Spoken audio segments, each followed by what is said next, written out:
जय श्री कृष्णा। राधे राधे। ओम श्री विष्णुवे नमः। आप सभी भक्तों को पूर्णिमा की हार्दिक शुभकामनाएं। प्रिय भक्तों, आज हम आपको बताएंगे हर महीने के आने वाली पूर्णिमा तिथि का विशेष महत्व होता है और भाद्रपद पूर्णिमा तिथि इन सभी तिथियों में बहुत ही महत्वपूर्ण होता है, क्योंकि इसी दिन से पितृपक्ष की शुरुआत भी होती है। और इस बार भाद्र पूर्णिमा तिथि पर पूर्ण चंद्र ग्रहण भी लग रहा है, जो कि हमारे देश में भी दिखाई देगा और इसका सूतक काल भी मान्य होगा। तो आइए जानते हैं चंद्र ग्रहण के दौरान पूर्णिमा व्रत कब रखना है और कब खोलना है। न केवल इस दिन चंद्र ग्रहण लग रहा है, बल्कि पूर्णिमा तिथि पर भद्रा भी लग रहा है। ऐसे में आपको पूजा कैसे करनी है, व्रत कब रखना है, क्योंकि पूर्णिमा के व्रत में चंद्रमा के दर्शन करके चंद्रमा को अर्घ्य देकर व्रत पूरा होता है।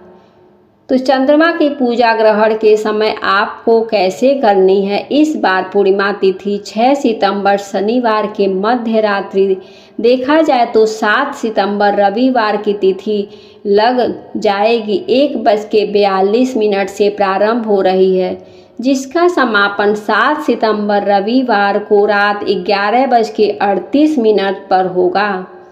तो रविवार को ही केवल पूर्णिमा तिथि विद्यमान रहेगी, सुबह से लेकर रात तक। ऐसे में इस बार पूर्णिमा का व्रत केवल 7 सितंबर रविवार को ही रहेगा। इस दिन पूर्णिमा का व्रत स्नान दान किया जाएगा।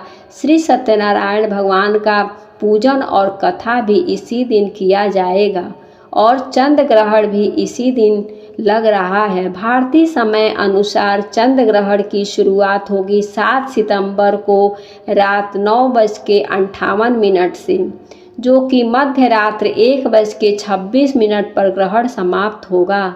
तो ऐसे में अगर तिथि की बात करें तो यह ग्रहण 7 और 8 सितंबर के बीच में लग रहा है। चंद्र ग्रहण का सूतक 9 घंटे पहले प्रारंभ हो जाता है, क्योंकि यह ग्रहण हमारे देश में दिखाई देगा। तो इस ग्रहण का जो सूतक काल है वह दोपहर 12:58 से शुरू हो जाएगा और इसी समय से सभी धार्मिक कार्यों पर रोक भी लग जाएगी और ग्रहण की समाप्ति के साथ ही सूतक समाप्त होगा। ब्रह्म मुहूर्त 7 सितंबर को सुबह 4:38 से 5:56 तक रहेगा। इस समय आप पूर्णिमा के स्नान करके पूजा कर सकते हैं और मंत्र का जाप भी कर सकते हैं। फिर सूर्योदय होगा सुबह 6:14 पर। इस समय तक भी आप पूर्णिमा का स्नान पूजा पाठ कर सकते हैं। सूर्यास्त होगा शाम 6:34 पर। अभिजीत मुहूर्त दोपहर 12 बजे से 12:49 तक रहेगा। अभिजीत मुहूर्त को पूजा पाठ के लिए बहुत ही उत्तम माना जाता है। इस समय में आप श्री सत्यनारायण भगवान की कथा का पाठ या श्रवण कर सकते हैं। जो पूजा शाम के समय की जाती है वह इस समय करने के बाद आप अपने मंदिर के पाट बंद कर दीजिएगा, मंदिर में पर्दा ढक दीजिएगा और मंदिर में एक लोटे में जल भर करके उसमें तुलसी जी का पत्ता अवश्य रखिएगा। कोई भी भोग प्रसाद आपको मंदिर में रख कर नहीं छोड़ना है। राहु काल शाम 4:30 से 6 बजे तक रहेगा और भद्रा इस दिन सुबह 6:02 से लग रहा है, जिसका समापन दोपहर में 12:43 पर होगा। और इस बार भद्रा का वास मृत्यु लोक में रहेगा। मृत्यु लोक में रहने के कारण यह भद्रा भी पृथ्वी पर बहुत अद्भुत रहेगी। तो इस समय में खास तौर पर शुभ कार्य नहीं करना चाहिए, लेकिन जो दैनिक पूजा है वह आप इस दौरान कर सकते हैं। और जो लोग भद्रा का बहुत ज़्यादा विचार करते हैं उन्हें सुबह 6:02 से पहले सुबह की पूजा और दोपहर में 12:43 के बाद से 12:58 के बीच में दोपहर की पूजा कर लेनी चाहिए। प्रातःकाल 4:54 से 5:50 तक रहेगा। शाम की पूजा हालांकि शाम के समय प्रत्यक्ष रूप से आप नहीं कर पाएंगे क्योंकि सूतक काल लगा होगा और आप शाम 6:36 से 7:44 के बीच में मन में ही पूजा कर सकते हैं। मन से चंद्रमा की आप पूजा कर सकते हैं, ध्यान कर सकते हैं और मन से अर्घ्य भी दे सकते हैं।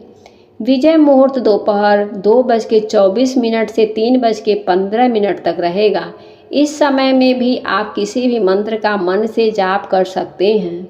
चंद्र देवता के मंत्र का जाप कर सकते हैं। खास तौर पर यदि कोई प्रेग्नेंट लेडी हो तो पूर्णिमा के दिन चंद्र ग्रहण से बचने के लिए आप विजय मुहूर्त से ही किसी भी नियम को प्रारंभ कर सकते हैं। जैसे कोई धार्मिक पुस्तक पढ़ना है, भगवत गीता सुन सकते हैं, गर्भ चालीसा का पाठ आप सुन सकते हैं और इस दिन चंद्रोदय होगा शाम 6:28 पर। चंद्रमा को आप सूतक काल से लेकर के ग्रहण की समाप्ति तक नहीं देख सकते हैं। ऐसे में चंद्रमा उदय होने पर आप मन में चंद्रमा का ध्यान करें। चंद्र देवता के मंत्र ओम सह चंद्रम से नमः इस मंत्र का जाप करें। ग्रहण में तुलसी के पत्ते नहीं तोड़े जाते हैं और ना ही पूर्णिमा तिथि पर, तो एक दिन पहले पत्ते तोड़ कर रख लेने चाहिए। भोग में प्रसाद से सभी सामग्री जो घर में आपके रखी हुई है उन सभी में तुलसी दल डालकर रखें क्योंकि इसके बिना भोग अधूरा माना जाता है। और स्वयं भी परिवार का प्रत्येक सदस्य तुलसी का पत्ता और जल का सेवन इस दिन करे ताकि ग्रहण के कुछ भी अशुभ प्रभाव से बचा जा सकता है। शाम को ग्रहण प्रारंभ होने से कम 1 घंटा पहले ही आपको जो भी भोग प्रसाद आदि है वह ग्रहण कर लेना चाहिए। यदि जानकारी पसंद आई हो तो चैनल को लाल बटन दबा करके सब्सक्राइब करें, साथ में बेल आइकन घंटी को दबाएं ताकि आने वाली वीडियो का नोटिफिकेशन आपको समय से मिलता रहे। वीडियो को लाइक करें, शेयर करें। जय श्री कृष्णा, राधे राधे।